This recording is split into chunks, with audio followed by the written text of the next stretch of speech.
What's up, guys? Welcome back to the Deep Dig Sports Pod. I'm your host, Drew, with my other host right over there. What's up? It's D. Good to see you again. Go ahead and hit that like button. Go ahead and subscribe to the channel. Go ahead and drop some comments. And if you are watching on YouTube, go ahead and hop on over. We do have an audio version on all platforms. So check that out. We got a rookie quarterback to talk about here, Mr. Brock Yeah, let's Purdy. hop into it. What would you like categorize Dak's performance in this game and then Brock Purdy's performance in this game? So I would go ahead and let's give Dak a D or like a D minus. He had two costly picks that turned into 10 points. That's the difference between a dub and a loss. So he actively lost them this game. Brock Purdy is, again, it's a little bit harder to grade.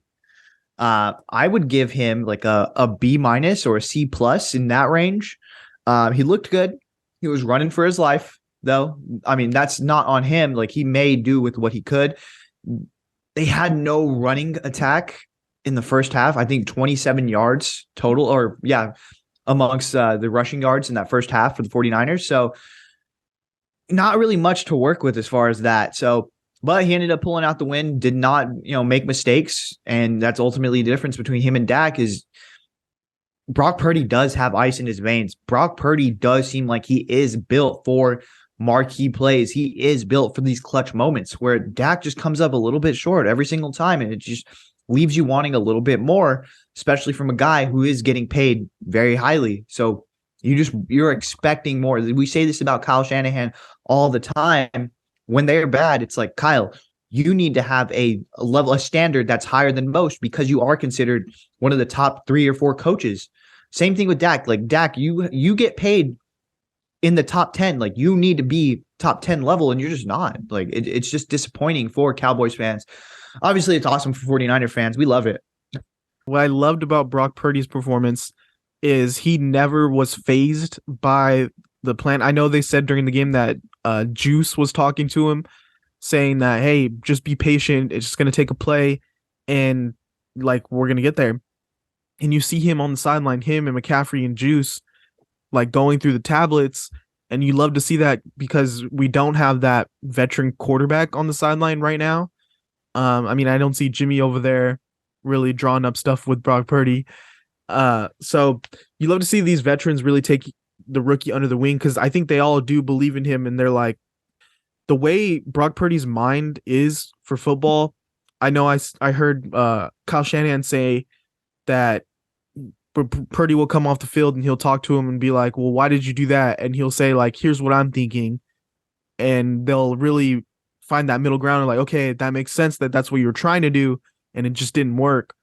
And I think he just thinks so similar to Kyle Shanahan and like everyone in this offense that it's really working. They're really able to communicate.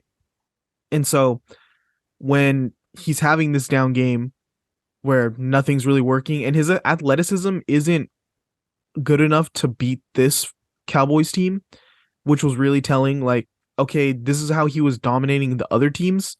He can't do that against this team. Like, he can't run around forever and then like chuck the ball downfield and Kittle's open. But he's a rookie. If this is what he does, he makes a handful of plays in the pocket and hits the plays that he needs to win the game. Imagine when he becomes more and more comfortable in the pocket in a couple years. Like, this is the bare minimum of what he needed to do, and he's doing it. He doesn't have that part of his game yet to sit in the pocket against this team, against that defense, which is a really good defense, and make those plays to just dice people up yet. But imagine if he can develop into that. You know what I'm saying? Oh, yeah, definitely. But that's what it's all dependent on is, okay, is this the baseline? And now is there progression? So, yeah, if we get progression, he's going to be awesome. If you look at what Joe Burrow does in Cincinnati with no offensive line whatsoever, like, his offensive line is getting beat like a drum every single play. But his decision-making process and his ability to read the defense after they completely switch once the ball is snapped it's crazy, dude. But like we're not asking Brock Purdy to be that right now, but if he can get even 3/4 of that moving forward, it's going to be awesome. And that only comes with playing more in this spot, being in these positions, seeing more looks. So I'm excited for Brock Purdy because he does have that it factor. He has that, yeah, I'm gonna do it mentality. And so it's awesome to see. And I think he is gonna progress the more that he plays. Yeah, and to look on the flip side to the Dallas Cowboys quarterback Dak Mm. Prescott.